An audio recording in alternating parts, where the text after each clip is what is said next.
सहाफ़ी जो होता है बेसिकली उसको किस किस्म की अखलाकी इक़दार को फॉलो करना चाहिए? आपको सच बोलना चाहिए, लेकिन सच की एक कीमत है। सवाल ये है कि सच आप बोल पाएंगे। कोई खबर मिली और बीइंग अ मीडिया पर्सन आपने उस खबर को एज इट इज़ रिपोर्ट कर दिया, बता दिया लोगों को, और आपने सोचा कि नहीं यार इसको मैं ऐसे ऐसे ऐसे ऐसे करके बताता हूँ। एक सहाफ़ी जो है वो 100% ऑब्जेक्टिव कभी भी नहीं हो सकता, तो बहुत सी चीज़ों पर कॉम्प्रोमाइज़ करना पड़ता है। भी अपने किसी मफाद के तहत कोई चीज़ लोगों तक पहुँचा रहा है तो फिर वो तो एडिटोरियल पॉलिसी ना हुई, वो तो फिर उसका अपना पर्सनल बायसनेस आ गया ना उसके अंदर। मोस्टली जो नुमाइंदगान कॉरेस्पॉन्डेंट्स होते हैं पूरे पाकिस्तान में मुख्तलिफ शहरों के अंदर, उनको पैसे नहीं मिलते। अब वो पैसे कैसे कमाते हैं? ऐसे ही कमाते हैं। लाहौर के अंदर ऐसे न्यूज़ चैनल्स हैं जिनकी तकरीबन 3 माह हो चुके हैं सैलरी नहीं है। जो फैमिली मैन है, सोचे वो सर्वाइव कैसे कर रहे होंगे। कि मीडिया जो है वो स्टेट का फोर्थ पिलर है। ऐसा पिलर कैसी रियासत खड़ी करेगा? आजकल जो जंगें हैं वो इन्फॉर्मेशन से लड़ी जा रही हैं, वो मीडिया के थ्रू लड़ी जा रही हैं। और यहाँ पर आपके मीडिया का हाल ये देख लीजिए, खातून रिपोर्टर, अजी ये देखें, बहुत डर लग रहा है हमें, यहाँ पर सैलाब आ रहा है, ये हो जाएगा, आप सारे घर पे रहें, गाइज गाइज गाइज करके she was like reporting like this. और उसको हायर किया जाता है चैनल के अंदर, 6 डिजिट सैलरी पर हायर किया जाता है, और मुझसे सवाल किया जाता है यार कि हम भी कुछ ऐसा कर लें फिर। हमें ऐसे लोग चाहिए जिनको इंटरनेशनल रिलेशंस का पता हो, जिनको ग्लोबल पॉलिटिक्स का पता हो। हमारे ऐसे लोग ला के बिठाए जा रहे हैं जिनको मेरा ख्याल है ये भी नहीं पता होना कि पंजाब पाकिस्तान के अंदर सूबे कितने हैं। टिकटॉकर्स को बुलाकर बिठाएंगे, शुगर डैडी शुगर मॉमी जैसे पॉडकास्ट करेंगे, फैमिली व्लॉगर्स के पीछे पीछे दुम दबाकर भागते रहेंगे। इनसे आप पूछे मिडिल ईस्ट में क्या हो रहा है, they won't tell you anything about it. ठीक, India should not have come out of the shadows, और आपको इस टाइम पे हमला करना चाहिए था, आपको इस टाइम पे अपनी वो ताकत नहीं दिखानी चाहिए थी। ऐसी इंटेलेक्चुअल क्लास हमारे पास जब बैठी होगी मीडिया के अंदर, तो आपको लगता है कि हम मीडिया का जो नैरेटिव बेस्ड वॉरफेयर है वो जीत सकेंगे? ये इंटेलेक्चुअल कह रहे हैं, इंटेलेक्चुअल कह रहे हैं। चवल ही रहा हूँ लेकिन आप उसको इंटेलेक्चुअल समझें। कायदे आज़म जनाब सेकुलर थे, कायदे आज़म की मैरिटल लाइफ सक्सेसफुल नहीं थी। क्यों इस बात को डिनाई कर रहे हैं और क्यों सेकुलर बनाने की कोशिश कर रहे हैं कायदे आज़म को? कोई उठाया जाए तो कहाँ से ढूंढे? एग्जैक्टली आप कोशिश करें कि आप उठाए ही ना जाए। बिल्कुल।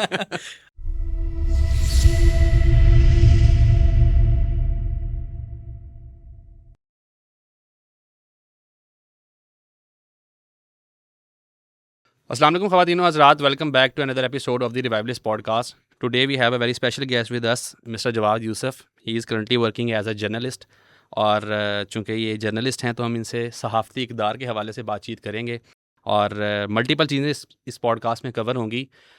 मेरा ख़्याल है मज़ीद किसी ताख़ीर के जवाद यूसुफ, बहुत शुक्रिया, आपने अपना कीमती वक्त दिया है। जवाद, सबसे पहले हम शुरू करते हैं कि एक सहाफ़ी जो होता है बेसिकली उसको किस किस्म की अखलाकी इक़दार को फ़ॉलो करना चाहिए? अब देखिए, बड़ा इम्पोर्टेंट क्वेश्चन है, क्योंकि आजकल अगर हम देखें तो सहाफ़ियों की उस तरीके से ट्रेनिंग आप कह लें कि नहीं हो रही। ना तो सहाफ़ियों की ट्रेनिंग हो रही है, और न ही जो पढ़ाया जाता है उनको, वो जब न्यूज़ रूम के अंदर जाते हैं तो each and everything is completely different. तो वो सहाफ़ती इक़दार जो अगर कहीं न कहीं पर आपने पढ़ी होती है, वो मॉरल वैल्यूज़ जो आपने कहीं न कहीं पर पढ़ी होती है, जो आपको आपके असातिज़ा कराम बताते हैं, तो ऐन मुमकिन है कि जब आपके असातिज़ा कराम कमरे से बाहर निकले तो वही उन अखलाकी इक़दार को भुला बैठे हों। हमारे साथ हुआ है, बहुत दफ़ा ऐसा हुआ है कि हमें पढ़ाया जाता था आपने सच बोलना है, आपने you have to be objective, आपने सब्जेक्टिव नहीं होना, आपने बाइस्ड नहीं रिपोर्टिंग करनी, आपने स्टेट की पॉलिसी को बड़ा देखना होता है, फिर आपने अपने रिलीजन को देखना होता है, आपने अपनी नेशनल वैल्यूज़ को बड़ा देखना होता है। तो ये बड़े इंपॉर्टेंट पॉइंट्स होते थे जो कि हमें बताए जाते थे। लेकिन फिर जब हम बाहर निकलते थे तो फिर उन्हीं चेहरों को देखते थे कि वो ऑब्जेक्टिविटी भी कहीं पर खो गई है, और हमें एक सब्जेक्टिव ओपिनियन नज़र आ रही है, हमें टिल्ट नज़र आ रहा है, हमें एक साइड पर झुकाव नज़र आ रहा है। If it's a political party, अगर कोई बिजनेस ग्रुप्स हैं, मतलब वो मीडिया हाउसेस जो कि एक्चुअली एक मिशन के लिए बनाए गए थे, क्योंकि सहाफ़त एक मिशन होना चाहिए। तो हम देखते हैं कि वो अब मिशन नहीं रहा, वो अब कारोबार की तरफ चलता जा रहा है, और अब जो मीडिया हाउसेस है वो उस मिशन को फॉलो नहीं कर रहे। तो जब मीडिया हाउसेस की प्रायोरिटीज चेंज हो गई तो फिर जाहिर सी बात है कि वो मिशन को क्यों फॉलो करेंगे, वो तो अपने बिजनेस मॉडल को लेकर चलेंगे, और जब बिजनेस मॉडल को लेकर चलेंगे तो फिर वो सहाफ़ती इक़दार क्या हो जाएंगी, वो खो जाएंगी। इसीलिए न्यूज़ रूम के अंदर मैंने आपको बताया कि हमें वो सहाफ़ती इक़दार नज़र नहीं आती। अब सहाफ़ती इक़दार है क्या? सहाफ़ती इक़दार सबसे पहले तो आपको सच बोलना चाहिए। लेकिन सच की एक कीमत है। सवाल ये है कि सच आप बोल पाएँगे? मेरा जवाब ये है कि सच आप नहीं बोल पाएँगे। आपकी फैमिली है, आपकी फैमिली के साथ-साथ आपने यहाँ पर सर्वाइव करना है, तो बहुत सी चीज़ों पर कॉम्प्रोमाइज़ करना पड़ता है। आप अपनी कुर्सी पर बैठकर कितनी हकीकत बोल सकते हैं, उस दायरे-कार में रहते हुए कितना आप सच बोल सकते हैं और उस दायरे के अंदर रहते हुए जितनी आपके पास पावर है, उसको कितना बेहतर तरीके से यूटिलाइज़ कर सकते हैं। मेरे ख़्याल से अगर आपको इस बात का पता चल जाए, तो आपको उन सारी सहाफ़ती इक़दार का, रिवायात का पता चल जाएगा कि आपने एथिक्स को कैसे फ़ॉलो करना है, आपने रूल्स को कैसे फ़ॉलो करना है। क्योंकि मीडिया के अंदर अगर देखा जाए अभी मोस्टली जितने भी लोग अभी बैठे हुए हैं एज़ ऑफ़ नाउ बड़े पुराने-पुराने सहाफ़ी बैठे हुए हैं। लेकिन अगर आप देखें अगर आप जनरली अभी जाकर सर्वे करें कि उनमें कितनों की डिग्री ऐसी है जो कि मीडिया एंड कम्युनिकेशन की होगी, जिन्होंने जर्नलिज़्म पढ़ा होगा, जिन्होंने सहाफ़ती इक़दार पढ़ा होगा, जिनको रिपोर्टिंग के मुतालिक पता होगा, नहीं। मैंने अपने पिछले 3 से 4 साल में ऐसा हर जो इलेक्ट्रॉनिक मीडिया प्लेटफ़ॉर्म्स हैं, even digital media platforms, digital के ऊपर तो मैं बाद में आता हूँ। इलेक्ट्रॉनिक मीडिया प्लेटफ़ॉर्म्स के अंदर जितने भी लोग इस वक़्त काम कर रहे हैं, 90% आप देखेंगे कि उनका मीडिया से दूर-दूर तक कोई ताल्लुक नहीं है। तो जब मीडिया से ताल्लुक नहीं होगा, तो फिर सहाफ़ती इक़दार उनके अंदर वो कैसे आएँगे? तो बच्चों को तो हम पढ़ा देते हैं। बच्चों को कहते हैं कि हम आपने सच बोलना है, आपने ऑब्जेक्टिव रहना है, आपने ये करना है, आपने वो करना है। आपने वो सारे एक जो लफ़ाज़ी है वो बयान करके भेज देते हैं, लेकिन जब बाहर जाते हैं तो उन्हें वो सहाफ़ती इक़दार नज़र नहीं आती। फिर डिजिटल मीडिया के तो क्या ही कहने, जब आप उस पर आएँगे तो उसमें तो सहाफ़ती इक़दार क्या, उसमें तो आपको ऐसी-ऐसी चीज़ें नज़र आती हैं कि उसका तो ज़िक्र करना भी जो है वो मैं समझता हूँ कि इंतहाई शर्मनाक है, लेकिन वो चीज़ें लोग देख रहे हैं। तो मुझे ये जो आपने सवाल पूछा सहाफ़ती इक़दार का, इसके अंदर बहुत सी चीज़ें आ जाती हैं। लेकिन अच्छा, सहाफ़ती इक़दार का तयन वो करता कौन है? हम लोग अगर, क्योंकि हमें जो लिटरेचर पढ़ाया जाता है, हम जो बुक्स पढ़ते हैं, वो हमारे पास वेस्ट से हैं और डेफ़िनेट सी बात है कि सब कॉन्टिनेंट चेंज होता है, कॉन्टिनेंट से हम वेरी करते हैं, तो हमारी कुछ एथिकल कंसीडरेशंस चेंज हो जाती हैं। अब सहाफ़ती इक़दार के अंदर एक पहलू सच्चाई का भी आता है, जैसे आप बात कर रहे हैं सच्चाई को। अब सच्चाई के भी हमारे यहाँ जर्नलिज़्म में 2 पहलू बन चुके हैं। एक सच्चाई वो है कि आपने एज़ सच खबर ली, बल्कि मैं इस पे आपके ओपिनियन पहले लेता हूँ। दे आप इसके बारे में क्या सोचते हैं कि आपको एक खबर मिली और बीइंग अ मीडिया पर्सन आपने उस खबर को एज़ इट इज़ रिपोर्ट कर दिया, बता दिया लोगों को। ये खबर है, मीडिया है, या आपको खबर मिली और आपने सोचा कि नहीं यार, इसको मैं ऐसे करके बताता हूँ। तो जो आपने उसके अंदर बेहतर चीज़ समझी बता दी और दूसरी चीज़ आपने रोक ली। आप इन दोनों में से किसको बेसिकली जर्नलिज़्म समझते हैं? अच्छा, ये आपने वेस्ट की पहले बात की, मेरे माइंड में डायरेक्टली एक है। मैं हमारे पहले दूसरे सेमेस्टर में एक प्रेजेंटेशन हमने देनी थी, तो मैं बुक पढ़ रहा था, introduction to global western journalism. उसके अंदर एक लाइन थी, वो लाइन बड़ी हिट की मुझे कि एक सहाफ़ी जो है वो 100% ऑब्जेक्टिव कभी भी नहीं हो सकता। फिर उसकी रीज़न दी गई क्यों? एक सहाफ़ी एक इंसान है, ज़ाहिर-सी बात है, कोई हैवान तो नहीं है। उसके जज़्बात है, उसके इमोशंस हैं और उस सहाफ़ी के ऊपर या उस इंसान के ऊपर इन्फ्लुएंस होगा, इवन 1% आप कह लें, 2% कह लें, उसके रिलिजन का। ऑब्वियसली होगा इन्फ्लुएंस, ज़्यादा इन्फ्लुएंस भी हो सकता है। उसके घर का इन्फ्लुएंस होगा, उसकी फैमिली का, बिल्कुल होगा। अपनी फैमिली के खिलाफ अगर उसकी कोई खबर आई है, वो देगा? नहीं देगा। उसके दीन के खिलाफ अगर वो कोई देखता है खबर आई है, वो देगा? बिल्कुल भी नहीं देगा। एक ऐसी खबर वो देगा जिससे उसके मुल्क को खतरा है? बिल्कुल भी नहीं देगा। तो वो उस किताब के अंदर ये लिखा हुआ था कि सहाफ़ी कभी भी 100% ऑब्जेक्टिव नहीं हो सकता। उसके रिलिजन का, उसके घर का, उसकी एथनिसिटी का, उसकी कल्चरल वैल्यूज़ का, जहाँ पर वो रह रहे हैं, उसकी कंट्री का, उसके ऊपर कोई ना कोई इफ़ेक्ट होगा। अब जहाँ तक आपने बात की कि मैं सच को सच दिखाऊँगा या फिर अधूरा सच दिखाऊँगा।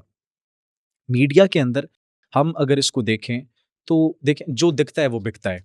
अब एक प्रेस कॉन्फ्रेंस हुई है, हर चैनल उसको कवर कर रहा है, लेकिन उसकी हेडलाइंस मुख्तलिफ होती हैं, उसकी जो ब्रेकिंग होती है वो मुख्तलिफ होती है।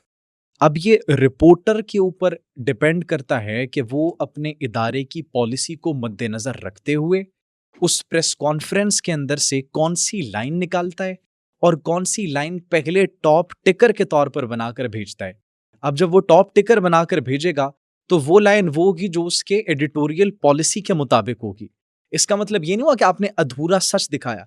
इसका मतलब ये है कि जो गुफ्तगू हुई है, आपने उसमें से अपने इदारे की एडिटोरियल पॉलिसी के मुताबिक अखज़ किया नतीजा, आपने वो स्टेटमेंट निकाली और उसको चला दिया। तो जिन के रिपोर्टर्स के इदारों के मुताबिक उन्होंने वो स्टेटमेंट्स दी होगी, वो उसको टॉप पे रखेंगे, उसका एंगल निकालेंगे, उसको थोड़ा-सा फैब्रिकेट करेंगे और उसको प्रेज़ेंट कर देंगे। तो अगर मैं किसी इदारे में काम कर रहा हूँगा, तो ऑब्वियसली मेरी मर्ज़ी थोड़ी चलेगी, इदारे की मर्ज़ी चलेगी। इवन अगर मैं पूरी खबर रिपोर्ट करके भेज भी देता हूँ, पूरा वाक़या रिपोर्ट करके मैंने फ़ाइल कर दिया, भेज दिया।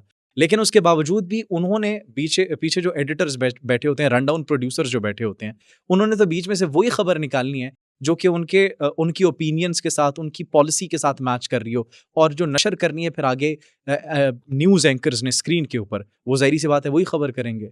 अच्छा, लेकिन हमारे पास जब हम लोग एज़ लाइव देते हैं या हम लोग सामीन की आसानी के लिए बताते चलें कि एक वीडियो फॉर एग्ज़ाम्पल रिकॉर्ड होके स्क्रीन पे आ रही है, उसके अंदर बाज़ औक़ात हमें जर्नलिस्ट का बायस्ड व्यू नज़र आता है और उसमें हमें काफ़ी हद तक ये भी फ़ील आ रहा होता है कि इस बंदे की पर्सनल एफ़िलिएशंस हैं।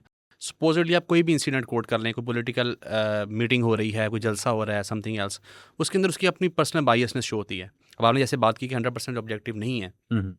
लेकिन बीइंग अ जर्नलिस्ट, आपको भी पता है, मुझे भी पता है कि इनके बैकग्राउंड पे क्या चीज़ें चल रही होती हैं। सो और ज़्यादातर आप में से जर्नलिस्ट होते हैं, हम में से, वो तो इनमें से किसी भी पॉलिटिकल पार्टी या किसी भी ग्रुप के साथ यूजुअली स्टैंड करते ही नहीं। उनको पता होता है कि पीछे से किस तरह चीज़ें कंट्रोल होती हैं। लेकिन अगर एक बंदा ये सब जानते बूझते हुए भी अपने किसी मफाद के तहत कोई चीज़ लोगों तक पहुंचा रहा है, तो फिर वो तो एडिटोरियल पॉलिसी ना हुई, वो तो फिर उसका अपना पर्सनल बायसनेस आ गया ना उसके अंदर। एग्ज़ैक्टली। अच्छा, ये बड़ी इंटरेस्टिंग आपने जो है वो पॉइंट आउट की इस चीज़ को। इसको हम इस कॉन्टेक्स्ट में समझने की कोशिश करते हैं। आजकल आप देखें कि रिपोर्टर्स जितने भी हैं, टीवी चैनल्स के अंदर आप देख रहे हैं, electronic media platform, digital media platforms के ऊपर, आप देखिए कि उनकी सैलरीज़ कितनी हैं, ना होने के बराबर है। और मैं इधर रिकॉर्ड के ऊपर आपको बता सकता हूँ, मैं चैनल्स का नाम नहीं लूँगा। बहुत से ऐसे चैनल्स हैं, इवन बहुत से नहीं, मेजॉरिटी ऑफ द चैनल्स जो उनके कॉरेस्पॉन्डेंट्स होते हैं, नुमाइंदगान जो होते हैं, वो उनको फ्री ऑफ कॉस्ट रखते हैं। Free of cost. ये तो बाह सारा दिन बेचारे धक्के खा रहे हैं, एग्ज़ैक्टली, बारिश में ज़लील हो रहे हैं, फ्री ऑफ गर्मी में। कॉस्ट। ओके। सिर्फ़ ब्यूरो चीफ को पैसे मिलते हैं, और उसके अलावा जो रिपोर्टर्स होते हैं, एक आध को शायद ब्यूरो चीफ दिलवा देता होगा, लेकिन मोस्टली जो नुमाइंदगान कॉरेस्पॉन्डेंट्स होते हैं, पूरे पाकिस्तान में मुख्तलिफ शहरों के अंदर उनको पैसे नहीं मिलते। अब वो पैसे कैसे कमाते हैं? ऐसे ही कमाते हैं, बाइस्ड रिपोर्टिंग करके, बाइस्ड ओपिनियन देख के। उनकी ओपिनियन एक पॉलिटिकल पार्टी की तरफ जाएगी, उनकी ओपिनियन एक स्पेसिफिक ग्रुप की तरफ जाएगी। वो एक चीज़ को कवर करेंगे, वो उसमें टिल्ट दिखाएँगे। तो जब वो अगर टिल्ट ना दिखाएँ, तो उधर से भी पैसे नहीं मिल रहे। वो जिस पार्टी के लिए कवरेज कर रहे हैं, या फिर जिस चीज़ को शो करवा रहे हैं, जिस इंसिडेंट को शो करवा रहे हैं, जिस प्रेस कॉन्फ्रेंस को शो करवा रहे हैं, अगर वो टिल्ट उस तरफ भी नहीं रखेंगे, तो पैसे उनको उधर से भी नहीं मिल रहे। नहीं, लेकिन ये प्रॉब्लम तो बड़ा अलार्मिंग है कि करोड़ों रुपए के और अरबों रुपए के एड्स मिलते हैं। हुँ, हुँ। उसके बावजूद अगर कॉरेस्पॉन्डेंट्स को पे नहीं मिल रही, तो इसका मतलब है कि जो आपका बैकएंड पे अमला खड़ा है, कोई लाइट वाला खड़ा हुआ है, कोई आपका स्टेज सेट करने वाला खड़ा है, उसको फिर क्या मिलता होगा? उसको मैं तो अब रिवील नहीं करना चाहता, लेकिन ना होने के बराबर पैसे मिलते हैं। और ये हालात है मीडिया के अंदर कि 2-2 3-3 महीने तक अभी सैलरीज़ नहीं मिली। 2-2 3-3 महीने तक। मैंने जिस इदारे में काम किया है, इलेक्ट्रॉनिक मीडिया के, उसमें तकरीबन 2 से ढाई महीने बाद आती थी सैलरी हमारी। 1 से 2 सैलरीज़ हमारी नीचे लगी होती थी। और अभी लाहौर के अंदर ऐसे न्यूज़ चैनल्स हैं जिनकी तकरीबन 3 माह हो चुके हैं, सैलरी नहीं आई। जो फैमिली मैन है, सोचे वो सर्वाइव कैसे कर रहे होंगे। आप ये जो ऑफ़िस बॉयज़ हैं, जो लाइट वग़ैरह सेट करने वाले होते हैं, जो दीगर स्टाफ़ होता है, कितनी इनकी 20-25 हज़ार तनख़्वाह होती होगी, 30 हज़ार तनख़्वाह होती होगी। चलिए आप 35-40 हज़ार तनख़्वाह लगा लें। 2 महीने की सैलरी नहीं मिली उसको, उसका घर कैसे चलता होगा? लोअर क्लास फ़ैमिली से ताल्लुक़ रखने वाला। अभी रिसेंटली, मैं इदारे का नाम नहीं लूँगा, जब डाउन साइज़िंग कर रहे थे, निकाल दिया ऑपरेटर्स को, ब्रेन हैमरेज से डेथ हो गई उसकी। और फिर वो इदारा एक पॉज़िटिव कैंपेन शुरू कर रहे हैं। एक पॉज़िटिव कैंपेन शुरू कर रहे हैं अपने उस नुकसान को छुपाने के लिए। ये नहीं कि उसकी फैमिली को सपोर्ट किया जाए। ये नहीं कि उसको थोड़ी-सी फाइनेंशियल सपोर्ट दी जाए, उसको दिलासा दिया जाए। इदारे के ऊपर जो सवाल उठना शुरू हो गए, फिर उन्होंने पॉज़िटिव कैंपेन सबको कहा कि पोस्टें करो। अब सब वहाँ पर एम्प्लॉइज़ मुलाज़िम मजबूर हैं। उन्होंने पोस्ट करना शुरू कर दी कि बड़ा अच्छा एनवायरनमेंट है, सब कुछ बड़ा अच्छा चल रहा है, ये सिर्फ़ झूठ है, ये सिर्फ़ प्रोपेगेंडा है। तो आप क्या एक्सपेक्ट करते हैं फिर इनसे? अच्छा, लेकिन हमें तो ये नज़र आता है, अभी हम लोग जर्नलिस्टिक एथिक्स की बात भी कर रहे थे, आपने बात भी की ना कि अक्सर लोगों का दूर-दूर तक ताल्लुक वास्ता ही कोई नहीं होता। और मेरे भी इल्म में कुछ ऐसे सहाफ़ी हज़रात आए जो बड़े मेन शोज़ कर रहे थे, लेकिन पता लगा कि उनकी सैलरीज़ जो हैं वो 6 फिगर को भी टच नहीं करती। हुँ, लेकिन लाइक उसी टाइम पे हमें ऐसी भी खबरें मिलती हैं, पता चलता है कि जनाब कोई बंदा टिकटॉक पे वायरल हुआ, कोई बंदा फेसबुक पे वायरल हुआ, इंतहाई फ़ज़ूल खबर कवर की, कुछ भी नहीं था, उसमें कोई ना कोई लुच्चरपना किया गया था। ऐसे ही है। उसको आपने 6 फिगर सैलरी पे 7 इवन 7 तक को मुझे सुनने में आया है कि कुछ ऐसे लोग जिनकी बहुत ज़्यादा ग्लोबली मीम्स वायरल हुई, उनको 7 फिगर तक भी सैलरी पे रखा गया शोज़ के लिए। यही यही तो हमारा असल मसला है। यही तो अनस हमारा असल मसला है कि मुझसे जब मेरे जूनियर सवाल करते हैं यूनिवर्सिटी के अंदर कि किस क्राइटेरिया की बिना पर उस टिकटॉकर को एक इतने बड़े न्यूज़ चैनल ने हायर किया और ये हमें इन्फॉर्मेशन आ रही है कि उसकी 6 डिजिट सैलरी है, तो हमें वो क्राइटेरिया बता दे कि हम भी उस क्राइटेरिया पर पूरे उतरे एंड आई वाज़ साइलेंट। मैं क्या जवाब देता? क्या वो मेरा डिसीजन था? वो अथॉरिटीज़ का डिसीजन था। बस जो दिखता है वो बिकता है। वो इक़दार, वो रिवायात, वो सब कुछ तो खाक में मिला दिए ना, दैट डज़न्ट काउंट।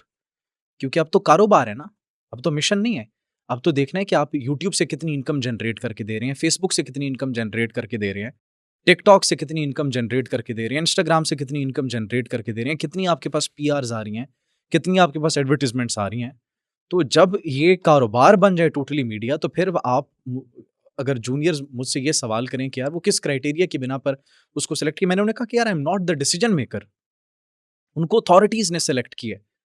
अब एक बड़ा एक मशहूर चैनल है, बैनुल अक़वामी चैनल, उस नाम पे एक चैनल बनाया जाता है और एक खातून रिपोर्टर, अजी ये देखें बहुत डर लग रहा है हमें, यहाँ पर सैलाब आ रहा है, ये हो जाएगा, आप सारे घर पे रहें, गाइज़, गाइज़, गाइज़ करके she was like reporting like this और उसको हायर किया जाता है चैनल के अंदर, 6 डिजिट सैलरी पर हायर किया जाता है और मुझसे सवाल किया जाता है यार कि हम भी कुछ ऐसा कर लें फिर? हम वो सीरियसनेस छोड़ देते हैं, हम जो एक अपनी ऑडियंस सीरियस ऑडियंस बिल्ड करने की कोशिश कर रहे हैं, जो पढ़ाई करने की कोशिश कर रहे हैं, किताबें पढ़ रहे हैं, हम वो करना छोड़ देते हैं। ऐसे कोई मसखरा उड़ा देते हैं, तमस्खुर उड़ा देते हैं किसी का या फिर कोई मीम बना देते हैं, कोई फ़नी वीडियो बना देते हैं, तो हमें भी सेलेक्ट कर लेंगे। तो इसका मतलब तो फिर ये हुआ कि हम तो अब ये क्लेम करते हैं कि मीडिया जो है वो स्टेट का 4th पिलर है। तो फिर ऐसा पिलर क्ल कैसी रियासत खड़ी करेगा? क्लेम तो करते हैं ना, यही यही तो असल क्वेश्चन है, कैसी जब मीडिया को 4th पिलर आप कंसिडर कर रहे हैं, कह रहे हैं कि उसकी कितनी इम्पोर्टेंस है, इन्फॉर्मेशन वॉरफेयर आप सबको पता है कि आजकल जो जंगें हैं वो इन्फॉर्मेशन से लड़ी जा रही हैं, वो मीडिया के थ्रू लड़ी जा रही हैं और यहाँ पर आपके मीडिया का हाल ये देख लें, ये है। नहीं तो एक अगर एक टिकटॉकर, एक और हुँ। एग्ज़ाम्पल सामने याद है, एक टिकटॉकर, एक वायरल हुई अपनी कुछ हरकतों से, उसको पाकिस्तान के टॉप टियर चैनल के डिजिटल प्लेटफ़ॉर्म के ऊपर podcast as a podcaster hire किया गया। हाँ, मैंने देखा था वो, और वो उस पॉडकास्ट पे बैठ के बातें कर रही होती हैं कि शुगर डैडी को कैसे मैनेज करना है। मैंने उनका पॉडकास्ट देखा और आई वाज़ शॉक्ड कि ये मेन स्ट्रीम के ऊपर भी इनके शोज़ आते रहे हैं और अब ये डिजिटल कवर कर रही हैं। ख़ैर, लेकिन अब मेरे ज़हन में एक चीज़ ये भी आ रही थी कि आप देखें कि अभी 5th जनरेशन वॉरफेयर का ज़माना है। हुँ, हुँ। हमें इस टाइम पे इस नैरेटिव को जो हमारे खिलाफ बैरूनी जितनी भी साजिशें हो रही, फितनतुल ख़वारिज है, फितनतुल हिंदुस्तान है, नैरेटिव बेस्ड वॉर है मेनली। तो उसमें हमें ऐसे लोग चाहिए जिनको इंटरनेशनल रिलेशंस का पता हो, जिनको ग्लोबल पॉलिटिक्स का पता हो। हमारे ऐसे लोग ला के बिठाए जा रहे हैं जिनको मेरा ख़्याल है ये भी नहीं पता होना कि पंजाब पाकिस्तान के अंदर सूबे कितने हैं, एग्ज़ैक्टली। और फिर उनको ये भी नहीं पता होना कि पंजाब का गवर्नर कौन-सा है। ऐसे लोगों को ला के जब हमारे मीडिया के मालिकान बिठाते हैं, तो मतलब मुझे ये फ़ील होता है कि फिर हमारी जो अथॉरिटीज़ हैं, जो हमारी वज़ारतें हैं, जो इन चीज़ों को रेगुलेट करती हैं, वो कहाँ हैं इस वक़्त? ये देखें, ये मिनिस्टर ऑफ इंफॉर्मेशन जो हैं, ये ज़ाहिर-सी बात है, जिस तरह आपने कहा वज़ारतें कहाँ हैं हमारी, ये सवाल तो बनता है। लेकिन उनसे ज़्यादा सवाल बनता है उन मीडिया हाउसेज़ के ओनर्स से, जिन्होंने मीडिया हाउसेज़ बनाए लेकिन they don't know what is happening there. उनको नहीं मालूम क्या हो रहा है अंदर। 500-600 बंदा अंदर क्या कर रहा है एक मीडिया हाउस के अंदर। कौन किस तरीके से काम कर रहा है, कौन किस तरीके से काम नहीं कर रहा, क्योंकि उन्होंने तो एक टीम हायर करनी है और जो टॉप टियर की टीम है, दे आर आंसरेबल। लेकिन सवाल ये है कि जो टॉप टियर की टीम हायर की गई है, जो प्रेज़िडेंट्स हायर किए गए हैं, जो डायरेक्टर न्यूज़ हैं, जो कंट्रोलर न्यूज़ हैं, क्या उनको जवाबदेह ठहराया जा सकता है? क्या वो इतने काबिल हैं कि उनको इतनी बड़ी रिस्पॉन्सिबिलिटी दी गई है? सहाफ़त पैगंबराना पेशा कहते हैं हम इसे। लेकिन क्या इसको पैगंबराना पेशा बनाया जा रहा है, समझा जा रहा है? नहीं। बिल्कुल ठीक बात कर रहे हैं आप। टिकटॉकर्स को बुलाकर बिठाएँगे, शुगर डैडी, शुगर मम्मी जैसे पॉडकास्ट करेंगे। ये फैमिली व्लॉगर्स के पीछे-पीछे दुम दबाकर भागते रहेंगे। इनसे आप पूछिए मिडल ईस्ट में क्या हो रहा है? They they won't tell you anything about it. हाँ, इनसे आप ये पूछें कि फ़लाँ फैमिली व्लॉगर ने अपने 10वें व्लॉग के अंदर 40वें मिनट में क्या बात कही थी, इनको वो याद होगी। इनको ये नहीं पता होगा जिस तरह आपने कहा कि पाकिस्तान के अंदर कितने सूबे हैं। अनफॉर्च्यूनेटली, अनफॉर्च्यूनेटली और यही ज़वाल है। ये मीडिया का ज़वाल है हमें। अच्छा, फिर अगर इस तरह के सहाफ़ी हमारे सो कॉल्ड सहाफ़ी सहाफ़ी नहीं, सो कॉल्ड सहाफ़ी, आपको पता है सहाफ़त के अंदर सबसे जो मेन चीज़ होती है जिसकी वजह से किसी भी सहाफ़ी की क्रेडिबिलिटी डेवलप होती है, वो होता है फैक्ट चेक। हुँ, सहाफ़ी फैक्ट चेक करता है और उसके लिए काफ़ी टाइम लगा देता है। ऐसे लोग, उनको तो अव्वल मेरा ख़्याल है यही नहीं पता होगा फैक्ट चेक होता क्या है। एग्ज़ैक्टली। अगर चलें पता भी लग गया, तो ऐसा बंदा फैक्ट चेक करेगा कैसे? अच्छा, ये बड़ा इम्पोर्टेंट है फैक्ट चेक का। फैक्ट चेक इसलिए एक्चुअली इम्पोर्टेंट है क्योंकि इससे सहाफ़ी की क्रेडिबिलिटी का पता चलता है। और सहाफ़ी की क्रेडिबिलिटी कैसे पता चलेगी? ज़ाहिर-सी बात है, एक न्यूज़ अगर वो शेयर भी कर रहा है, अगर एक वो न्यूज़ रिपोर्ट कर रहा है, वो बाउंस बैक कर जाती है, डिबंक हो जाती है, तो फिर पूछा जाएगा ये खबर शेयर किसने की थी, ये खबर रिपोर्ट किसने की थी? तो अगर तो आप ज़ाहिर-सी बात है क्रॉस चेक नहीं कर रहे, क्रॉस चेक करने के भी मुख्तलिफ तरीके हैं। प्राइमरी सोर्स की तरफ जाओ, प्राइमरी सोर्स उसका क्या है? दैट इज़ वेरी अब आपको प्राइमरी सोर्स का हमारे बहुत से लोगों को पता भी नहीं होगा प्राइमरी सोर्स क्या है, सेकेंडरी सोर्स क्या है। मैं जो व्यूअर्स हैं उनकी आसानी के लिए बता देता हूँ। एक मर्तबा हमारे जो डायरेक्टर न्यूज़ थे, उनसे मैंने उन्होंने कोई एक टास्क दिया, तो उन्होंने कहा कि जो मौसम है उसकी क्या सूरत-ए-हाल है इस वक़्त, क्या खबरें इस वक़्त आ रही हैं? क्या आंदा आने वाले 24 घंटों में बारिश होगी, नहीं होगी, क्या अपडेट है? तो मैंने उन्हें बता दिया। उन्होंने कहा आपका सोर्स क्या था? मैंने बता दिया फ़लाँ न्यूज़ चैनल की वेबसाइट। तो उन्होंने कहा आपने जो पाकिस्तान की ऑफ़िशियल वेदर्स की और वेदर अलर्ट्स की जो वेबसाइट्स हैं, आपने उनके ऊपर चेक किया? मैंने कहा नहीं। तो अ, मैंने कहा वहाँ पर चेक करना चाहिए था। कहते हैं बिल्कुल वहाँ पर चेक करना चाहिए। कहते हैं आप जो न्यूज़ चैनल्स और न्यूज़ चैनल की वेबसाइट्स के ऊपर चेक कर रहे हो, ये तो सेकेंडरी या टर्शियरी सोर्स हैं। जो उसका प्राइमरी सोर्स है, वेदर कंट्रोल डिपार्टमेंट्स, जो वेदर की आपकी पाकिस्तान की एनडीएमए की वेबसाइट्स बनी हुई हैं, तो आप उसके ऊपर जाकर डायरेक्टली क्यों नहीं चेक कर रहे? तो दिस इज़ द डिफरेंस देखें, जो डायरेक्टली एक प्राइमरी सोर्स है, अगर आप उससे खबर आप तक पहुँच रही है, तो फिर तो आपको वेरीफ़ाई करने की ज़रूरत नहीं है। अगर आपको तीसरे, चौथे, 5वें सोर्स से पता चल रही है, तो फिर आपको क्रॉस चेक करना पड़ता है। उसके प्राइमरी सोर्स की तरफ जाना पड़ता है और प्राइमरी सोर्स देखना पड़ता है आपको कि उसकी ऑथेंटिसिटी कितनी है। उसको क्वेश्चन किया जा सकता है, क्वेश्चन नहीं किया जा सकता। अभी तो हम लोग बात कर रहे थे उन लोगों की कि जो कि हमारे पास सो कॉल्ड जर्नलिस्ट होते हैं। हुँ, हुँ। अब मैं उन लोगों की तरफ आना चाहता हूँ कि हमारे पास मेन स्ट्रीम के ऊपर ऐसे लोग मौजूद हैं और उनको हमारे यहाँ अनफॉर्चुनेटली इंटेलेक्चुअल्स भी माना जाता है। और वो लोग भी मैं क्या बोलना चाहिए कि वो मिस इन्फॉर्मेशन या डिसइन्फॉर्मेशन की कैटेगरी में नहीं, बल्कि मेरे ख्याल में तो प्रोपागेंडा आता है। हुँ, हुँ। और ऐसे लोगों को तो हम name by name call out करते हैं, जैसे सैयद मुज़म्मिल शाह साहब हैं। हमारे यहाँ जब ये मामला उठा बुनियादुल मरसूस का, जिसमें हम लोगों ने अल्हम्दुलिल्लाह बड़ी प्रोमिनेंट विक्ट्री हमारे अल्लाह अल्हम्दुलिल्लाह। ताला ने हमें अता फरमाई। हमें ऐसा नज़र आया कि हमारे मेन स्ट्रीम के वो फेसेस, अच्छा मेन स्ट्रीम में एक चीज़ पॉजिटिव अभी भी है, गेट कीपिंग का मैकेनिज़्म बड़ा अच्छा है। गेट कीपिंग सादा लफ्ज़ों में अगर हम समझाएँ अपने सामीन को कि चीज़ें बड़ी चेक एंड बैलेंस के फ़िल्टर बाद आउट आती हैं। हाँ, यस। तो शाह साहब ने मेन स्ट्रीम के ऊपर तो कुछ नहीं बताया, लेकिन उनका मैंने पॉडकास्ट देखा, उसमें फरमा रहे थे कि इंडिया को एडवाइसेस दे रहे थे कि इस कि टाइम पे आपने हमला करना क्या चाहिए गलती की थी। था। और उनकी लाइन थी कि India should not have come out of the shadows, और आपको इस टाइम पे हमला करना चाहिए था, आपको इस टाइम पे अपनी वो ताकत नहीं दिखानी चाहिए थी। ऐसी इंटेलेक्चुअल क्लास हमारे पास जब बैठी होगी मीडिया के अंदर, तो आपको लगता है कि हम मीडिया का जो नैरेटिव बेस वॉरफेयर है वो जीत सकेंगे? अच्छा, ये इंटेलेक्चुअल कह रहे हैं, इंटेलेक्चुअल क्या मैं कह रहे हैं चवल ही रहा हूँ, आप? लेकिन आप उसको इंटेलेक्चुअल समझें। अच्छा, हमारे यहाँ पर एक बड़ा ही एक रिवाज ये है कि अगर कोई बच्चा, कोई भी एक सहाफ़ी है, वो वेल ग्रूम्ड होके बैठा हुआ है, बाल-शाल बना के बैठा हुआ है, ज़रा पफ़-शफ़ उसने बनाया हुआ है, खूबसूरत सी लुक है। ये तो एक आपकी बात हो ए रही है। एक आध वो कोई अंग्रेज़ी का जुमला बोल दे, एक आध कोई हवाला दे दे, यार ये तो अरिस्तु है, इसने तो कमाल कर दिया है। तो हम फ़ौरन यकीन कर लेते हैं, फ़ौरन यकीन। हम ये नहीं कहते कि यार हमें क्वेश्चन करना चाहिए। हम ये नहीं कहते कि यार ये इसने आखिर ये जो फैक्ट्स दिए हैं, ये जो चीज़ें कोट की हैं, कहाँ से कोट की हैं। तो ये बड़ी एक अनफॉर्च्यूनेट चीज़ है। हमारे यहाँ इलेक्ट्रॉनिक मीडिया पर आपने कहा गेट कीपिंग का कॉन्सेप्ट है, that is good. Digital media के ऊपर गेट कीपिंग का कॉन्सेप्ट नहीं है और इसीलिए डिजिटल मीडिया के ऊपर बड़े-बड़े ब्लंडर्स हो जाते हैं। ये सिर्फ़ एक नहीं है, बल्कि पाकिस्तान के अंदर और बहुत से लोग हैं। स्लीपर सेल्स फ़ौरन से एक्टिव हो जाते हैं। आपके इधर बलूचिस्तान से फ़ौरन एक्टिव नहीं होते। आपके केपी से एक्टिव हो जाते हैं, इवन पंजाब से एक्टिव हो जाते हैं और लोग उसको बाय करते हैं उस नैरेटिव को। क्यों बाय करते हैं? मीडिया लिटरेट नहीं है, शऊर नहीं है। वो देखते हैं कि यार ये चीज़ है, वीडियोज़ के ऊपर लाइक्स ज़्यादा हैं, शेयर्स ज़्यादा हैं, कमेंट्स ज़्यादा हैं, इसकी रीच अच्छी है, ये ठीक बोल रहा होगा। ठग करके शेयर कर देते हैं, ठग करके कमेंट कर देते हैं। तो वो मीडिया लिटरेसी ना होने की वजह से और डिजिटल मीडिया के ऊपर जो गेट कीपिंग है, गेट कीपिंग ना होने की वजह से, कोई फ़िल्टर ना होने की वजह से एक्चुअली ये मसले-मसाइल पेश आते हैं। और ये सिर्फ़ एक की बात नहीं है, ये बहुत ऐसे आपको इंटेलेक्चुअल्स मिलेंगे। अच्छा, लेकिन इसके पीछे बेसिकली रीज़न क्या है कि ये शाह साहब की एक और वीडियो मैं आपको कोट करता हूँ कि आपको पता है इस टाइम अगेन फिर वही बात रिपीट हो जाएगी कि हम लोग इस टाइम जो है आइडियोलॉजिकली हमारी वॉर चल रही है।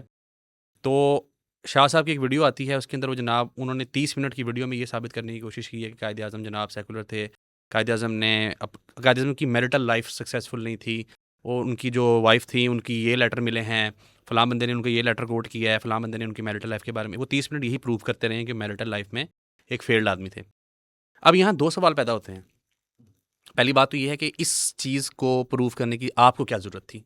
एग्ज़ैक्टली। दूसरी बात, कोई भी बंदा दुनिया के अंदर इसने बड़ा काम किया हो, अभी भी, ये आपको भी अंडरस्टैंड करेंगे बात को कि उनकी लाइफ नेट सी बात है कि family life, personal life, social life सब कंप्रोमाइज़ हो ही जाती हैं। लेकिन अनफॉर्चुनेटली इस टाइम पे कि हम आइडियोलॉजिकली इतने ज़्यादा वल्नरेबल हुए हुए हैं कि हमारे ऊपर अटैक्स हो रहे हैं डिफरेंट तरफ से, फिर हमारे ऐसे जर्नलिस्ट जिनको मेन स्ट्रीम मीडिया के अंदर प्राइम टाइम शोज़ मिले हुए हैं, वो ऐसा एजेंडा फैला रहे हैं। इसके पीछे रीज़न्स क्या हो सकती हैं? इसके पीछे मुझे तो बैरूनी अनासिर ही लगते हैं, ज़ाहिर-सी बात है, क्योंकि पाकिस्तान के ऊपर और कायद-ए-आज़म के ऊपर जिस तरीके से ये हर बच्चे-बच्चे को पता है कि पाकिस्तान बनने की क्या वजह थी। कौन-सा नज़रिया था पाकिस्तान बनने के पीछे? मैं आपसे पूछता हूँ। 2 कौमी नज़रिया था। ला इलाहा इल्लल्लाह मुहम्मदुर रसूलुल्लाह था। ला इलाहा इल्लल्लाह मुहम्मदुर रसूलुल्लाह था। हम एक ऐसी स्टेट चाहते थे, जहाँ पर हम अपने दीन के मुताबिक ज़िंदगी गुज़ार सकें।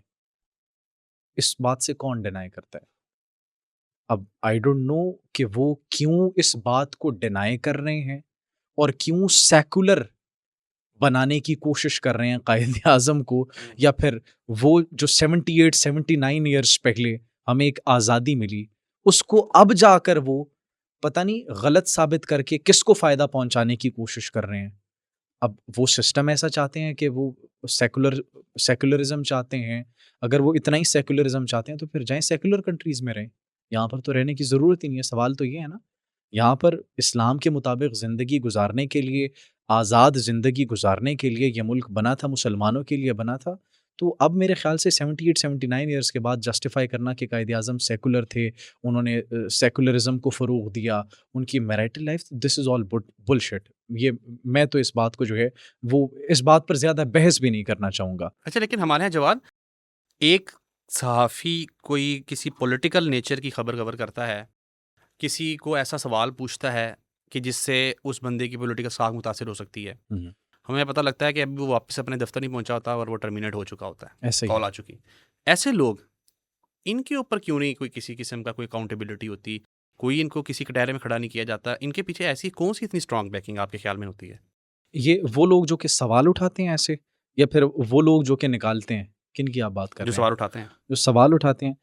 देखें, मैंने आपको पहले भी इस हमारी जो पॉडकास्ट की ये एपिसोड है, इसके आगाज़ में बताया कि सच की एक कीमत होती है।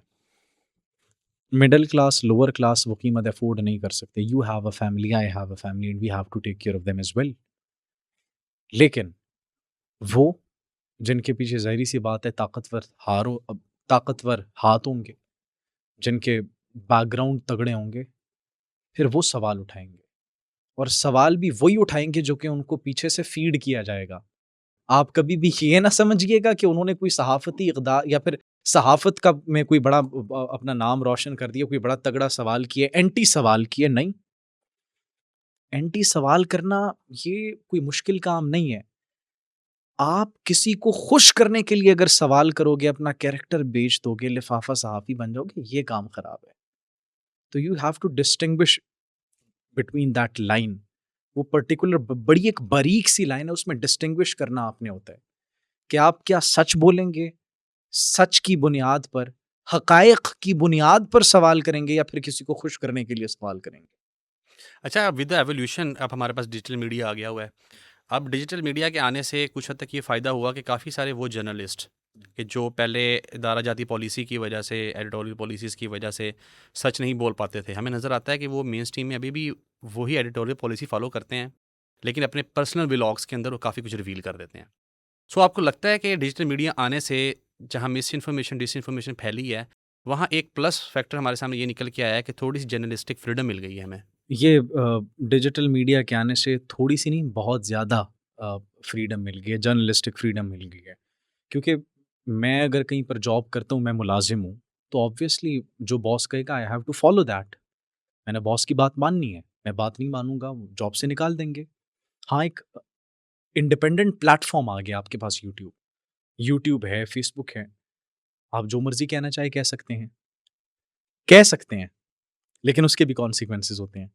वो थोड़ी-सी चीज़ वायरल हो जाएगी, वो थोड़ी-सी चीज़ चलने लग जाएगी ना, पीछे मसले होंगे। मैं आपको अपनी एग्ज़ाम्पल देता हूँ। इलेक्ट्रॉनिक मीडिया के अंदर मैं जब काम कर रहा था, उनके डिजिटल प्लेटफ़ॉर्म्स के ऊपर भी काम कर रहा था। मैंने अपना चैनल भी स्टार्ट किया यूट्यूब का। अच्छा, जब अपना चैनल यूट्यूब का स्टार्ट किया तो अल्हम्दुलिल्लाह सुम्मा अल्हम्दुलिल्लाह थोड़ा-सा अच्छा चलने लग गया वो। जब अच्छे चलने लगा, चंद दिनों के अंदर वो मोनेटाइज़ हो गया, हज़ारों में लोग देखने लग गए, समटाइम्स वीडियो लाखों में भी चली जाती थी। तो जब पीछे बैठे थे इलेक्ट्रॉनिक मीडिया वाले, वो कहते हैं यार, ये हमारा वीलॉग करता है, हमारे यहाँ पर ये जो खबरें पढ़ता है, हमारे जो प्रोग्राम्स करते हैं, उस पे इतने तगड़े व्यूज़ नहीं आते, इसके अपने उस पर तगड़े व्यूज़ कैसे आ जाते हैं? तो उसके कॉन्सिक्वेंसेज़ आपको इस तरीके से भी फेस करना पड़ सकते हैं, और कुछ चैनल्स तो अलाउ भी नहीं करते। बिल्कुल भी मोस्टली मेरे चैनल्स जो हैं भी वो है। अलाउ ही नहीं करते, वो कहते हैं या आप इधर काम करो या अपना डिजिटल काम करो। डिजिटल करोगे तो फिर इधर हम आपको करने नहीं देंगे, अगर इधर काम करना है तो फिर किसी भी डिजिटल प्लेटफ़ॉर्म पर आपने काम नहीं करना। हालाँकि मुझे समझ नहीं आती कि ये क्यों है? इनसिक्योरिटी होती है, हालाँकि हर बंदे को सोशल मीडिया यूज़ करने का हक है। तो ये जो कुछ चैनल्स हैं जो कहते हैं नहीं आपने डिजिटल मीडिया यूज़ नहीं करना, I I don't know what is the logic behind it कि ये अगर अपना डिजिटल के ऊपर करने लग गए तो शायद ये हमसे आगे ना निकल जाएँ, या फिर ये इंडिपेंडेंटली अपना काम ना शुरू कर दें, फिर हमारे पास कौन आएगा? बिल्कुल। तो इसीलिए उन्होंने अपनी वो इलेक्ट्रॉनिक मीडिया वाले जो हैं, वो भी तक एक्सेप्ट नहीं कर पाए इस चीज़ को कि डिजिटल ने टेक ओवर कर लिया है, लेकिन डिजिटल ने टेक ओवर कर लिया है। अभी तक जो इलेक्ट्रॉनिक मीडिया वाले हैं, वो इस बात को तस्लीम करने को तैयार नहीं है। अच्छा, वैसे आप ये समझते हैं कि डिजिटल ने एंटायरली मेन स्ट्रीम को टेक ओवर कर लिया है? एंटायरली नहीं कहेंगे, क्योंकि जो इलेक्ट्रॉनिक है, जो मेनस्ट्रीम है, उनके भी तो डिजिटल के ऊपर प्लेटफ़ॉर्म्स हैं। तो समटाइम्स जब कोई बड़ी खबर होती है, कोई जंगी सूरत-ए-हाल पैदा होती है, तो वो डिजिटल मेनस्ट्रीम वाले डिजिटल प्लेटफ़ॉर्म्स की तरफ आते हैं। तो इसीलिए हम एंटायरली नहीं कह सकते, लेकिन हाँ, काफ़ी हद तक वो कर लिया। हम एक ट्रांसफ़ॉर्मेशन देख रहे हैं, एक एवोल्यूशन आप देख लें। एवोल्यूशन का फ़ेज़ है ये इस वक़्त। जिस तरह अखबार, रेडियो, टेलीविज़न, तो अब हम देख रहे हैं कि टेलीविज़न से ये एक एवोल्यूशन हो रही है डिजिटल मीडिया। डिजिटल मीडिया के बाद कोई और मीन आ जाएगा, कोई और फ़ॉर्म ऑफ कम्युनिकेशन आ जाएगा, जो अच्छा, टेक ओवर कर लेगा। डिजिटल मीडिया के अंदर और स्टार्ट में भी हमारी बात शुरू हुई थी और आपने बात की थी कि डेफिनेट सी बात है कि वी हैव फैमिलीज़ और हमें उनको भी देखना पड़ता है। हमें नज़र ये आता है कि जितने भी दुनिया के शोबा जात हैं, कोई सरकारी मुलाजिम है, कोई टीचर है, एनीथिंग एल्स जो भी आपके ज़हन में आ सकता हो, उनके साथ कोई मसला होता है तो उनके पीछे कोई ना कोई लोग आके खड़े हो जाते हैं। लेकिन हमें नज़र ये आ रहा है unfortunately in the case of journalist कि जर्नलिज्म उसने एंटायरली एक खबर ब्रेक की है और उसमें किसी किस्म की चीज़ स्टेक पे नहीं लग रही। ना वो रियासती कोई ख़िलाफ़ है उसके, ना ही वो किसी भी सिनेरियो में वो ख़तरनाक नहीं है। लेकिन किसी स्पेसिफ़िक ग्रुप ने फिर उसको बंदे को उठा लिया, मारा पीटा तशद्दुद किया, किसी सियासतदान ने उठा लिया, लोकल गुंडा ने उठा लिया। उसके पीछे हमें कभी नज़र नहीं आता कि जर्नलिस्ट के पीछे बैक पे खड़े हुए लोग नज़र आएँ। हालाँकि एक वक़्त था कि जब ये सहाफ़ी इकट्ठे होते थे, लेकिन हमें अब नज़र नहीं आते। सो इन दैट सर्कमस्टांसेस हम लोग फिर कैसे एक्सपेक्ट करें कि एक सहाफ़ी जो है, वो हम तक सही खबर पहुँचाएगा? देखिए, सहाफ़ियों के अंदर भी ग्रुप्स बने हुए हैं। सहाफ़ियों के अंदर भी धड़ाबंदी है। इस वक्त। वो धड़ाबंदी है किस बेस पे? मफादात की बेस पे है? मफादात की बेस पे भी है, एक दूसरे को फ़ायदा पहुंचाने की बेस पे भी है, दिहाड़ियों की बेस पर भी है। दिहाड़ियाँ? हाँ, दिहाड़ियाँ भी लगती हैं, बड़ी-बड़ी दिहाड़ियाँ लगती हैं। मैं आपको एक छोटी-सी एग्ज़ाम्पल देता हूँ, एक छोटा-सा वाक़या। मैं जब इलेक्ट्रॉनिक मीडिया में काम कर रहा था, अभी तो डिजिटल प्लेटफ़ॉर्म के साथ एक काम कर रहा हूँ और अपना डिजिटल के ऊपर भी काम कर रहा हूँ। तो वहाँ पर सीन ये हुआ कि मैं एक डीआईजी के पास गया। उनका मैंने करना था, इंटरव्यू करना था। जब मैं उन डीआईजी के पास गया, तो मेरे पीछे चैनल को कॉलें आना शुरू हो गई। एमडी को कॉल आई, दीगर हायर अथॉरिटीज़ को कॉल आई कि एक न्यूज़ एंकर डीआईजी का इंटरव्यू करने क्यों आया है? उन सब को जो क्राइम रिपोर्टर्स थे, उनको अपनी दिहाड़ियाँ खतरे में नज़र आई। अब दिहाड़ियाँ क्या खतरे में नज़र आई? हमने पुलिस के साथ इंटर्नशिप की है। पुलिस के साथ इंटर्नशिप जब हमने की, उन्होंने एक बात वाज़े तौर पर बताई कि हर आम शहरी का, गरीब का, अमीर का, हर किसी के लिए पुलिस स्टेशन का दरवाज़ा खुला है। ये जब मर्ज़ी जाएँ, कंप्लेन दर्ज करवा सकते हैं। हर ऑफ़िसर ईज़िली एक्सेसिबल है। This is a clear statement. जो साबिक़ा आईजी पंजाब थे doctor Usman Anwar, he was a great gentleman. उनका इंटरव्यू भी मैंने किया था। तो उन्होंने कहा कि एक्सेस आपके पास है, हर बच्चे के पास है। अब कुछ लोग अनफॉर्च्यूनेटली ऐसे मैं होते मुस्कुराया हैं। इसलिए पड़ा हूँ, मुझे याद आ गया है, मैं उस रूम में था जब आपने मुझसे सवाल किया था कि कोई उठाया जाए तो कहाँ से ढूँढें? कहाँ मुझे याद आ एग्ज़ैक्टली गया। तो उन्होंने बड़ा ज़बरदस्त आप कोशिश करें कि आप उठाए ही ना जाएँ। हाँ, बिल्कुल। तो जो लोग हैं, कुछ लोगों को नहीं पता कि ये ईज़िली एक्सेसिबल है, हम इन तक पहुँच सकते हैं। तो जो बीच में दिहाड़ियाँ लगाने वाला कॉन्सेप्ट है, बहुत से ऐसे रिपोर्टर्स हैं, बहुत से ऐसे क्राइम रिपोर्टर्स ऐसे होते हैं, जो कि सिर्फ़ ये ब्रिज एक डेवलप करने के लिए दिहाड़ियाँ लगाते हैं कि यार हम तुम्हारा ये काम करवा देंगे, हम तुम्हारा ये काम करवा देंगे और फिर आप यकीन नहीं करेंगे, सिर्फ़ एक-एक मुलाकात करवाने के वो कितने पैसे लेते हैं। और सेकेंडली मैं नाम तो नहीं लेना चाहूँगा, पहले ये इत्तलात मौसूल होती थी कि इनके कहने पर एसएचओज़ के तबादले भी हुआ करते थे। सहाफ़ियों की इतनी तगड़ी लॉबी थी कि इनके कहने पर एसएचओज़ के तबादले होते थे और जब वो तबादले होना बंद हो गए तो इन्होंने एहतजाज करना शुरू कर दिया। That is another story. इन्होंने कहा कि हम बायकॉट करते हैं, हाँ, मैं जानता हूँ हम उस प्रेस इंसिडेंट को। कॉन्फ्रेंस जी, नहीं मैं किया जानता हूँ। करेंगे, हम नहीं आया करेंगे, हम ये करेंगे, हम वो करेंगे। अब एक न्यूज़ एंकर को जब एक डीआईजी के ऑफिस में देखा, नाम मैं नहीं लूँगा, तो उनको खतरा हो गया कि एक न्यूज़ एंकर का क्या काम है? हम क्राइम की बीट कवर कर रहे हैं, हम यहाँ पर हैं, हम कोई काम हो हम करेंगे। तो उन्होंने पीछे कॉल कर दी। मेरे जो हेड थे उस वक़्त, उनको एमडी ने कहा कि who the hell are you कि तुमने उसको भेजा? उन्होंने कहा कि सर मैं पीआर वगैरह बच्चे की बन जाएगी, ज़रा अच्छा एक इंटरव्यू हो जाएगा, तगड़ा प्रोफाइल उसकी स्ट्रॉन्ग हो जाएगी। तुम कौन होते हो उसकी प्रोफाइल स्ट्रॉन्ग करने वाले? एंड आई वाज़ शॉक्ड कि यार ये मतलब मैंने जाकर एक इंटरव्यू भी किया है, जो क्राइम के मुताल्लिक मैंने सवाल-ओ-जवाब करने थे, मेरे ज़हन में थे, क्राइम रेट कम हो रहा था, कुछ दीगर उस वक़्त केसेस चल रहे थे, उन पर बातचीत करनी थी और उसका ये रिस्पॉन्स? ये मैं बता रहा हूँ कि उनको मुझे एप्रिशिएट करने के बजाय ये मेरे साथ सलूक किया गया। मैंने अर्जेंट रिज़ाइन दिया, मैंने कोई वो नहीं किया, मैंने इमीडिएट रिज़ाइन दिया। उसी वक़्त मैंने कहा कि मैं बुलेटिन नहीं करूँगा, ये थ्रेट्स, ये प्रेशराइज़ किया जा रहा है और ये धमकियाँ दी जा रही हैं और ये बंदा है। उसके बाद मामला बड़ा सेटल करने की उन्होंने कोशिश की जब ओनर्स तक बात पहुँची और ओनर्स उन्होंने राब्ता भी किया। उन्होंने कहा कि बच्चे कोई आपको खतरा नहीं है, कुछ भी नहीं होगा, आप आ जाएँ ये वो बस लेकिन फिर मेरा दिल नहीं माना। मैंने कहा कि इनके साथ मैं काम करूँगा। तो ये तो आपका एनवायरनमेंट है, इतना टॉक्सिक एनवायरनमेंट और फिर ये एक चैनल की कहानी नहीं है, हर चैनल के अंदर मुख्तलिफ कहानियाँ हैं। मेंटली आप जो है बड़े अपसेट हो जाते हैं। आप जॉब कौन करते हैं? जिसको ज़रूरत हो पैसों की, middle class, lower class, upper class तो जॉब नहीं करते। तो उनको जब इस किस्म के मसले मसाइल फेस करने पड़ेंगे, सिर्फ एक-एक सवाल करने की बिना पर, तो आप सोचें फिर वो सहाफ़त करेगा, वो कारोबार करेगा, वो जॉब करेगा, वो क्या करेगा, वो कहाँ पर जाएगा?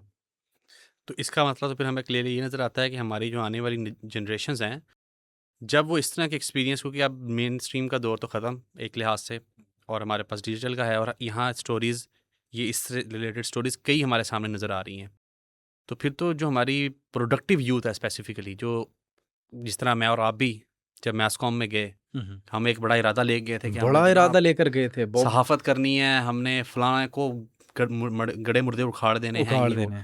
तो वो बच्चे तो फिर दिल अपना हार बैठेंगे।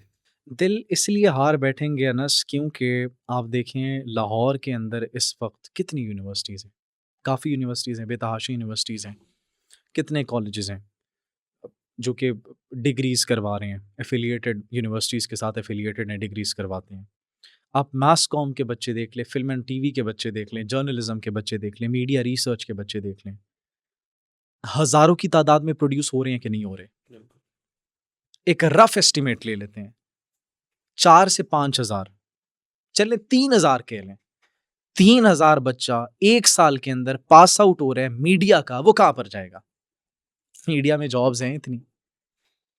वो फिर लोकल बीबीसी में ही जाएगा। फिर यही हो सकता है फिर ये वाला तो आप पॉसिबिलिटी है। देखें, हमें फिर वो मैकेनिज़्म बनाना चाहिए ना, हमें बच्चों के लिए बच्चों को मेंटली प्रिपेयर करना चाहिए, उनको स्किल्स देनी चाहिए।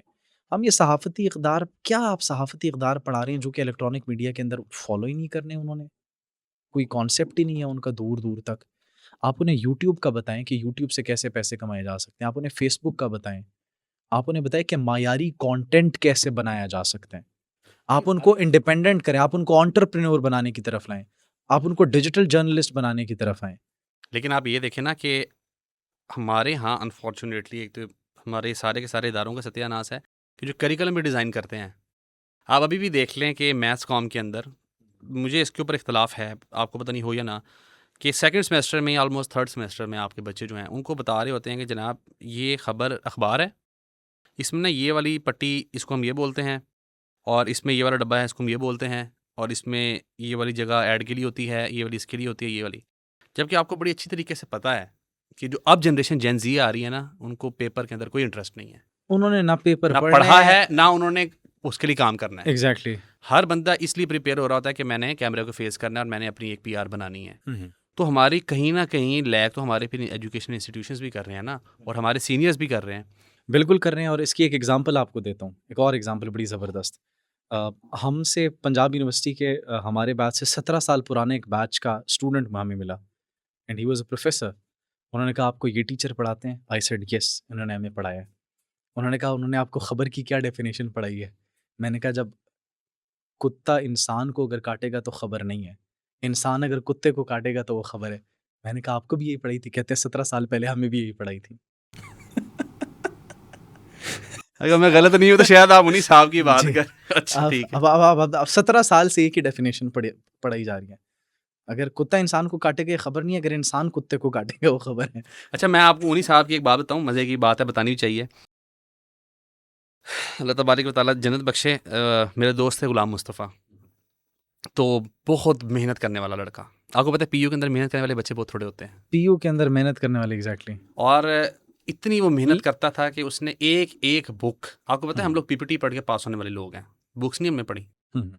तो उसने एक-एक बुक पढ़ी और बुक पढ़ के वो पेपर लिखता था, और अगर आप उसका पेपर उठा के कभी देखें, उसका पेपर सीएसएस एस्पायरेंट्स के लेवल का होता था। उसने जो ग्लोबल पॉलिटिक्स थी वो डिस्कस करता था।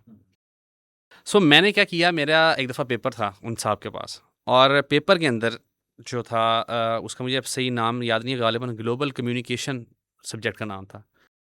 तो उसके अंदर मेरी तबीयत कुछ ख़राब हुई और मैंने पेपर नहीं पढ़ा, पेपर देने चला गया। अब बाहर खड़े हुए हैं, मैंने मुस्तफ़ा को कहा, मैंने कहा मुस्तफ़ा मेरे नंबर तेरे से ज़्यादा होंगे। कहता है तू कर ले, मैं भी कर लेता हूँ, देखते हैं फिर। पेपर किया, पेपर का रिज़ल्ट अनाउंस हुआ, सामने पेपर पड़े हुए थे, और रिज़ल्ट आया, उसके मेरे से 15 नंबर कम थे। अब पेपर खोलें, या पेपर के अंदर मैं आपको बताऊँ मैंने क्या लिखा था। मैंने कहानियाँ लिखी हुई थी, और कहानियाँ पता किस नेचर की लिखी थी मैंने? उसमें एक क्वेश्चन था जिसमें पूछा गया था कि आपके पास जो ट्रू डेमोक्रेसी है वो किस कंट्री में है? मैंने वहाँ पे गलती से लिखा या इंटेंशनली लिखा, जो भी लिखा, मैंने एक ऐसे स्टेट का नाम लिखा जहाँ पे इस टाइम थियोक्रेसी है, ठीक है? ईरान की बात कर रहा हूँ मैं, कि थियोक्रेसी वहाँ पे चल रही है, और मैंने कहा वहाँ ट्रू डेमोक्रेसी है, और उसके ऊपर 2 टिक लगे हुए हैं। और जब वो सर बाहर निकले हैं, मैंने मुस्तफ़ा को मैंने कहा ये देख अजय, ये देख। कहता यार, और बहुत बेचारा वो उस टाइम डिसहार्ट हुआ। तो कहने का मकसद ये है कि हमारी जब फैकल्टी जो है वो इस तरह की है, और अनफॉर्चुनेटली 40 साल पहले के बाबे वो हमें पढ़ाएंगे तो हमारा मायार तो भी साफ तो यही रहेगा। इसी से मैं भी आपको एक किस्सा सुनाऊँ। हमारी क्लास में एक स्टूडेंट था और बहुत मेहनती। उसने अपनी पूरी ज़िंदगी किताबों में गुज़ारी है और इतना मेहनती और इतना डेडिकेटेड, किताबों से इतनी मोहब्बत कि उसने पंजाब यूनिवर्सिटी के अंदर पंजाब यूनिवर्सिटी रीडर सोसाइटी की बुनियाद रखी कि यार मैं जो इल्म मेरे पास है मैं उसको बाँटना चाहता हूँ। और अगर कोई बच्चा किताब नहीं पढ़ सकता, मैं पूरी किताब एक पढ़ूँगा, मैं उसका खुलासा उसको दे दिया करूँगा सेशन के थ्रू। सलाम पेश करता हूँ उस बच्चे को, राशिद भुट्टा नाम है उसका। हमारा एक पेपर था, उसकी बहुत ग्रिप है, ज़ाहिर-सी बात है उसकी लिटरेचर के ऊपर बड़ी ग्रिप है, उसकी इस्लामियात के ऊपर, इस्लामिक स्टडीज़ के ऊपर बड़ी ग्रिप है। तो हमारा इस्लामियात का पेपर हुआ। इस्लामियात का पेपर हुआ, एक बच्चा जिसने आज तक कभी इस्लामियात पढ़ी ही नहीं और जो कि क्लास के अंदर उसका अगर मैं जीपीए की बात करूँ तो 2.5 टू 3 के दरमियान आता है। 2.5 टू 3 के दरमियान। जबकि on the other hand Rashid भुट्टा उसका 4 के अराउंड 3.8 3.9 4 जीपीए आता है। इस्लामियात का पेपर हुआ। इस्लामियात के पेपर के अंदर जो राशिद के मार्क्स थे, वो 70s में थे और वो बच्चा जिसने कभी आज तक इस्लामियात पढ़ी नहीं, उसके 85 प्लस थे। आप देखें ना, एक्चुअली हमारा जो रूट रूट है ना, रूट्स है हमारी जिस भी चीज़ की, उसमें इतना प्रॉब्लम क्रिएट हो चुका हुआ है। और वो अगेन एक लास्ट टाइम सेमिनार में बात हो रही थी कि यहाँ पे पाकिस्तान के अंदर अनफॉर्चुनेटली कोई भी डिपार्टमेंट उठा लें, जब तक यहाँ वो बंदा, वैसे तो अनफॉर्चुनेटली इस मुल्क की किस्मत के अंदर पैरालाइज वजीर आजम भी रहे हैं, हुँ, लेकिन ये है कि एक कहने की बात होती है कि या तो बंदा मर जाए या अदरवाइज वो बिल्कुल ही पैरालाइज होकर बिस्तर पे ना आ जाए, तब तक कुछ सीट छोड़ता नहीं है। ऐसे ही है। और अनफॉर्चुनेटली दुनिया के अंदर ये दस्तूर है कि जो भी फैकल्टी होती है वो अपने नॉलेज को मुसलसल इन्हांस कर रही होती है। हुँ, और हमारे यहाँ आप फैकल्टीज़, डिफरेंट फैकल्टीज़ में उठा के देखें, पता करें आप डीन्स को, एचओडीज़ को, आपको पता लगेगा उनके 25-25 साल हो गए, कोई पेपर पब्लिश ही नहीं हुआ। और अगर आपको पता लगे कि पब्लिकेशन हुई है, वो कैसे होती है, अगर मैं वो यहाँ खोलने बैठूँ, तो हम ना, दोनों सर पकड़ के ना, बैठ जाएँ। ना करें, मुझे आपने अपनी याद दिला दी है। मेरे 2 पेपर्स जो हैं वो किसी और ने पब्लिश करवा मैं दिए इसलिए अपने कह रहा था कि नाम हम पे। इसको, इस बात को ना ही छेड़ें तो ज़्यादा बेहतर है। खैर एट द एंड मैं जवाद आपसे ये भी रिक्वेस्ट करूँगा कि आप जो है हमारे जो बच्चे जो इस फील्ड में आना चाह रहे हैं, उनको हम लोग किस तरह से ट्रेन करें, और उनको, क्योंकि आप कहते हैं ना कि जैसे इकबाल भी फरमाते हैं कि उम्मीद नहीं है इकबाल, नाउमीद इकबाल अपनी कश्ते वीरां से, ज़रा नम ज़रा हो तो ये मट्टी बड़ी ज़रख़ेज़ है बड़ी साकी। ज़रख़ेज़ है साक़ी। तो बच्चों को ऐसा क्या इंस्पायर किया जाए कि बच्चे अपनी उम्मीद ना छोड़ें? अच्छा देखें, जहाँ पर हम देख रहे हैं इतनी अफ़रा-तफ़री है इलेक्ट्रॉनिक मीडिया के ऊपर, डिजिटल मीडिया के ऊपर, वो बच्चे जो कि सहाफ़त में आना चाहते हैं, जर्नलिज़्म में आना चाहते हैं, जिनको शौक़ है आने का। देखिए, आपको किसी डिग्री की ज़रूरत नहीं है सहाफ़त में आने के लिए। You just need to know the basics. आपको सच बोलना है, आपको झूठ नहीं बोलना, आपको अपने दायरे में रहते हुए काम करना है। अखलाकियात को आपने देखना है। उसके बाद आप अपने अंदर स्किल डेवलप करें। आप 4 साल की डिग्री बजाय ये कि मीडिया की करें, आप उस मीडिया की डिग्री जिसका करिकुलम हमने डिस्कस किया कि क्या करिकुलम है। इसमें 17 साल पहले क्या डेफिनिशन पढ़ाई जा रही होती है, न्यूज़पेपर की हमें बताया जा रहा होता है what is this called, what is this called, what is this called. तो उसके बजाय आप अगर फ़ोकस करें एंटरप्रेन्योर बनने के ऊपर, आप अगर कोर्सेज़ कर लें, आप यूट्यूब के ऊपर वीडियोज़ देख लें कि एक चैनल कैसे क्रिएट किया जा सकता है, मैं क्वालिटी कंटेंट कैसे बना सकता हूँ। देखिए, आपका कोई ना कोई इंटरेस्ट तो होगा ना। आपका जियोपॉलिटिक्स के ऊपर इंटरेस्ट एंड देयर होगा, इज़ ऑलवेज़ अ आपका स्पेस। एग्ज़ैक्टली आपका पॉलिटिक्स के ऊपर इंटरेस्ट होगा, आप आपका हिस्ट्री के ऊपर, आपका लिटरेचर के ऊपर बहुत बड़ी मार्केट है, बहुत बड़ी मार्केट है। आप आइडिया सोचें, उसको एग्ज़ीक्यूट करें, लेकिन एक आइडिया, ये नहीं कि आपने सोचा कि मैं पहले ये करूँगा, उसके बाद ये करूँगा, उसके बाद ये करूँगा। एक्सपेरिमेंट करेंगे, नाकाम रहेंगे। एक ही लाइन को पकड़ें, उस लाइन के ऊपर कंसिस्टेंटली काम करें, आपको रिज़ल्ट विदिन 2 टू 3 मंथ्स आना शुरू हो जाएगा, हर प्लेटफ़ॉर्म के ऊपर। उसके साथ क्योंकि सहाफ़त हर बंदा कर सकता है, कंटेंट क्रिएशन हर बंदा कर सकता है, ये मैं कर सकता हूँ, आप कर सकते हैं। कंटेंट क्रिएशन क्या है? एक मोबाइल सामने रखो, स्क्रीन के सामने बैठ जाओ, बस दैट्स इट। कंटेंट क्रिएट हो रहा है और मोबाइल ये हर किसी के पास है। आप मोबाइल के ऊपर, मैं क्या करता हूँ, अपने वीलॉग्स कैसे बनाता हूँ, मैं जियो पॉलिटिक्स के ऊपर वीलॉग्स करता हूँ। 4 साल लगे मुझे, 4 साल। अनस, आप सोचेंगे नहीं कि मैं 4 साल तक कोशिश करता रहा, मैंने इतने ऑडिशंस दिए, मैं बार बार फेल हुआ, लेकिन मैंने हार नहीं मानी। मेरा रेफरेंस कोई नहीं था। मैंने जिन बच्चों को ट्रेन किया अपनी पंजाब यूनिवर्सिटी के अंदर, इंटर्नशिप जिन बच्चों को करवाई, वो बच्चे स्क्रीन के ऊपर पहले ऑन एयर हो गए, मुझे कोई चांस नहीं मिला। लेकिन मैं फिर भी हार नहीं मानी मैंने। मैं लगा रहा। क्यों? क्योंकि मीडिया के अंदर अगर आप आना चाहते हैं, एक तो सबसे पहले आपका लड़की होना ज़रूरी है। अगर आप I am going to be open, हाँ, बिल्कुल, बिल्कुल। अगर आप लड़की हैं तो आपका आना बहुत आसान है मीडिया के अंदर, और अगर आप लड़के हैं तो फिर थोड़ा-सा मुश्किल है। फिर काबिलियत बहुत ज़्यादा होनी चाहिए और रेफ़रेंस भी तगड़ा होना चाहिए, अदरवाइज़ आप आ नहीं सकते। वो मेरी एक बड़ी अच्छी हमारी कोलीग हैं, बड़ी बहनों की तरह, बड़ी रिस्पेक्ट करती हैं, इज़्ज़त करती हैं। उन्होंने कहा कि उनको उनके उस्ताद ने कहा था कि मीडिया के अंदर आने के लिए एक मर्द का करियर जो है, वो स्टार्ट होता है उसकी ज़हानत से, और उसका इख्तिताम होता है उसकी फ़िटनेस के ऊपर। और एक औरत, एक फ़ीमेल, उसके करियर का आगाज़ मीडिया के अंदर होता है उसकी खूबसूरती से, और उसका इख्तिताम होता है उसकी ज़हानत पर। तो you have to keep this in mind. ये मेरा ख़्याल है सिस्टर फरवा की बात कर रहे ये हैं मैं, आप? हाँ, फरवा वहीद की बात कर रहा हूँ। ठीक है, ठीक तो है। She is a great woman.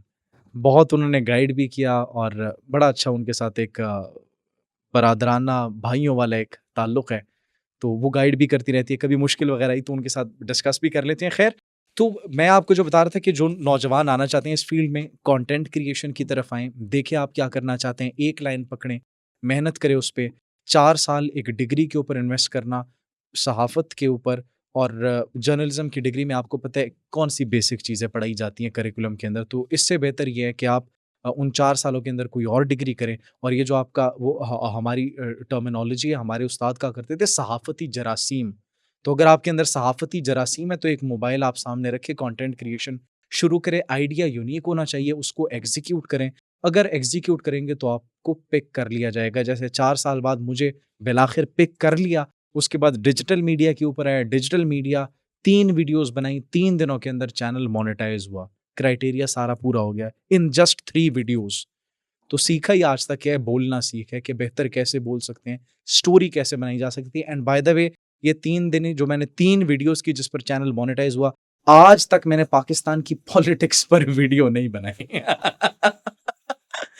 तो आप उसको भी जो है वो ज़हन में रखिएगा, you have to be very careful about that, क्योंकि पॉलिटिक्स के ऊपर ज़ाहिर-सी बात है, जब बात करेंगे, आज एक हुकूमत इक़्तिदार में है, कल को कोई और होगी, तो फिर मसले-मसाइल हो सकते हैं। तो सियासत को छोड़ के किसी और नीश के ऊपर मैं ये मशवरा दूँगा, क्योंकि सियासत के ऊपर बातचीत करेंगे फिर एट द एंड आपको भी शायद बाहर जाना पड़े। नहीं, ऐसी सियासत की बर्बाद ना हाँ। करें कि आपको बाहर जाना पड़े, फिर वापस भी आना पड़े। चलिए खैर, thank you so much Jawad for your time. आपसे मुलाकात होगी इंशाल्लाह अगले एपिसोड में। अपना बहुत सा ख्याल रखिएगा। अस्सलाम वालेकुम व रहमतुल्लाह।